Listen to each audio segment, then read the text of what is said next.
ভাটপাড়া পুর এলাকার ৩৫টি ওয়ার্ডে কম বেশি সব রাস্তারই এমন বেহাল দশা। বছর ভরের ভোগান্তি আরো বেড়েছে বর্ষা শুরু হতে। রাস্তা নামেই আদতে বড় বড় গর্ত, তাতে জল জমে পরিস্থিতি আরো খারাপ হয়েছে। গাড়ি চালকদের অভিযোগ, রাস্তার মাঝে মাঝে বড় বড় গর্ত, চলার অযোগ্য এই রাস্তায় রীতিমতো প্রাণের ঝুঁকি নিয়ে যাতায়াত করছে টোটো থেকে ৪ চাকা সব যানবাহন। সব থেকে বেশি সমস্যায় পড়েছেন অ্যাম্বুলেন্স চালকরা। এলাকার অসুস্থ মানুষদের হাসপাতালে পৌঁছতে হিমশিম খাচ্ছেন তারা। রাস্তাঘাটের অবস্থা আমি বলবো না, রাস্তাঘাটের অবস্থা বলবে পাবলিক। রাস্তাঘাট আমরা যে দেখতে পাচ্ছি মানে অতুলনীয়ভাবে প্রচণ্ড খারাপ।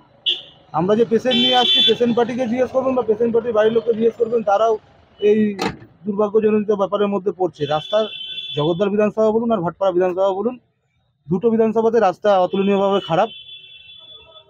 কতদিন ধরে? মিনিমাম বছরখানেক তো হবেই। বছরখানেক ধরে রাস্তা এই অবস্থা। রাস্তা ঠিক করা হচ্ছে, আবার রাস্তা 1 মাসও যাচ্ছে না, সেই রাস্তায় আবার পিচ উঠে রাস্তা খারাপ হয়ে যাচ্ছে। এই ব্যাপারে মানে রুগী আনতে অসুবিধা হয়, প্রচণ্ড রুগী আনতে অসুবিধা হচ্ছে, প্রচণ্ড। একটি ডেলিভারি ওয়ার্ডের পেশেন্ট আনতে গেলে পরে এখন ভাবতে হয় আমরা কোন রাস্তা দিয়ে যাব, কোন রাস্তা দিয়ে আসবো। কারণ ডেলিভারি পেশেন্টের অবস্থা বুঝতেই পারছেন। তারা যদি রাস্তা যদি খারাপ পায়, তাদের মানে যে আমরা যে ক্যারি করছি সেই অবস্থা অতুলনীয়ভাবে খুবই খারাপ। ভাটপাড়া পুরসভার উপপুরপ্রধান দেবজ্যোতি ঘোষ রাস্তার বেহাল অবস্থার কথা স্বীকার করে নিয়ে দ্রুত রাস্তা সারানোর আশ্বাস দেন। তার দাবি, রাস্তার টেন্ডার হয়ে গেছে, বর্ষা কমলেই রাস্তা সারানোর কাজে হাত দেওয়া হবে। রাস্তা খারাপ বলছি, রাস্তা খারাপ, অস্বীকার করার জায়গা নেই।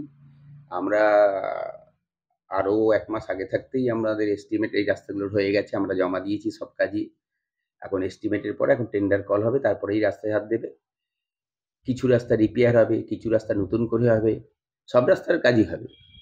একটু অপেক্ষা করছি, এই বর্ষার মধ্যে তো কাজ করা সম্ভব না। একটু এই বর্ষাটা একটু কেটে যাক।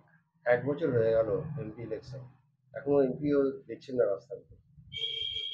এমপির কাছে জমা পড়েছে, এমপি পদক্ষেপ গ্রহণ করেছে। এমপি পদক্ষেপ গ্রহণ করে এখানে এমপি নিজে এসে সরেজমিনে দেখার জন্য এখানে জনতার দরবারে মানুষের সাথে মিট করেছে, মানুষের সমস্যার কথা শুনেছে, এমপি আমাদের জানিয়েছে। এমপির সাথে কথা বলেই আমরা এই সিদ্ধান্ত নিয়েছি। তারপর এস্টিমেটও হয়ে গেছে, শীঘ্রই টেন্ডার কল হবে, তারপরেই রাস্তা। বাসিন্দাদের বক্তব্য, একটা গোটা বছর তারা অপেক্ষা করেছেন কবে রাস্তা ঠিক হবে। এখন বর্ষার দোহাই দেওয়া হচ্ছে, ঝুঁকির রাস্তা কবে ঠিক হবে সেই দিকেই এখন তাকিয়ে তারা। ভাটপাড়া থেকে প্রতীতি ঘোষের রিপোর্ট, দ্য ওয়াল।